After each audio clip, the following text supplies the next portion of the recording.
Durante muito tempo, as narrativas que continham personagens LGBTQIA+, aparentavam seguir um roteiro muito específico e previsível.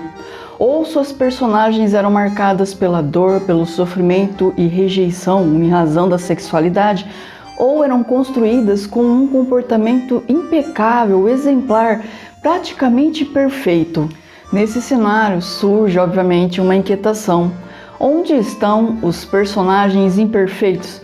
Aqueles que erram, exageram, fazem escolhas duvidosas e são contraditórios. Ou seja, meus amigos, por que essa complexidade, essa humanidade tão comum nos personagens héteros é negada aos personagens LGBTQIA+. Veja, a crítica aqui não é a existência de histórias sensíveis ou de denúncia, muito pelo contrário.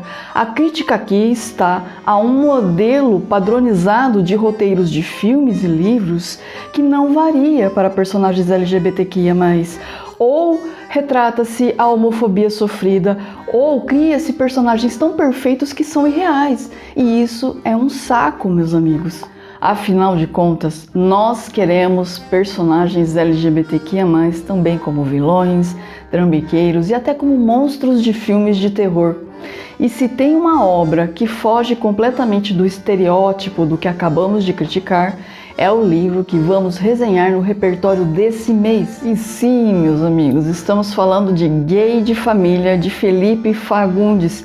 Eu sou Gisele Silva Rumim e convido vocês para essa conversa que começa, é claro, logo após a vinheta. Felipe Fagundes é um escritor brasileiro contemporâneo cuja obra é especialmente voltada ao público jovem e adulto, abordando temas que envolvem identidade, relações familiares e experiências da comunidade LGBTQIA+.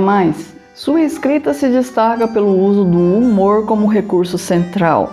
É uma linguagem bem acessível e muito próxima do nosso cotidiano, o que contribui para a criação de histórias e personagens verossímeis e que caem no gosto do leitor. O livro Gay de Família acompanha a história de Diego, um homem gay que mantém distância da família em razão de conflitos do passado. Sua rotina muda drasticamente quando, às vésperas de uma viagem com os amigos, ele aceita uma proposta de seu irmão de cuidar dos 3 sobrinhos por um fim de semana em troca de uma gorda recompensa financeira.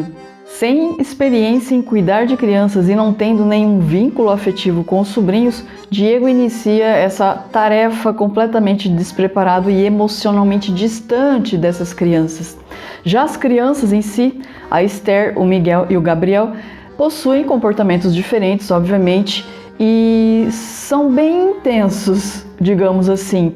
E isso tudo contribui para que aquilo que parecia ser fácil no início se transforme em um verdadeiro caos, repleto de situações inusitadas. Mas é ao longo dessa interação completamente inusitada que Diego começa a revisitar alguns aspectos de sua infância e as relações, com seus familiares. Paralelamente a toda essa interação com os sobrinhos, nós vamos vendo a convivência do Diego com os amigos que efetivamente saem em viagem sem Diego, mas que se mantêm presentes o tempo inteiro, formando assim uma espécie de rede de apoio para ele. A convivência com os sobrinhos gera uma aproximação afetiva de Diego e uma reavaliação do seu papel nesse núcleo familiar composto pelo irmão e pelos sobrinhos.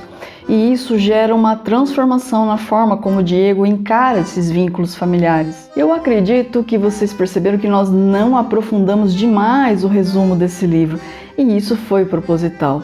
O ponto vital da história é que Diego é um gay trambiqueiro, e aí junta a irreverência de Diego com as personalidades dos sobrinhos.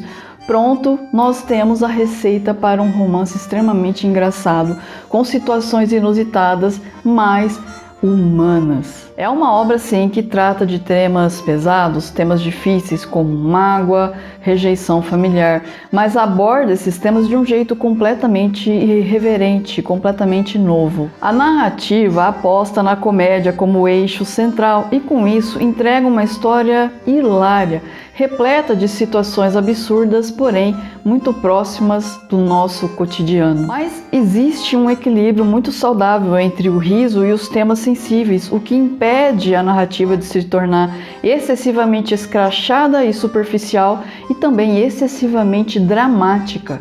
A linguagem, como já dissemos no início desse vídeo, ela é direta, moderna, muito próximo da oralidade e isso contribui para criar uma sensação de proximidade com os personagens. É preciso dizer que o grande motor dessa narrativa é a relação do Diego com os seus sobrinhos, que, como o tio, também são irreverentes.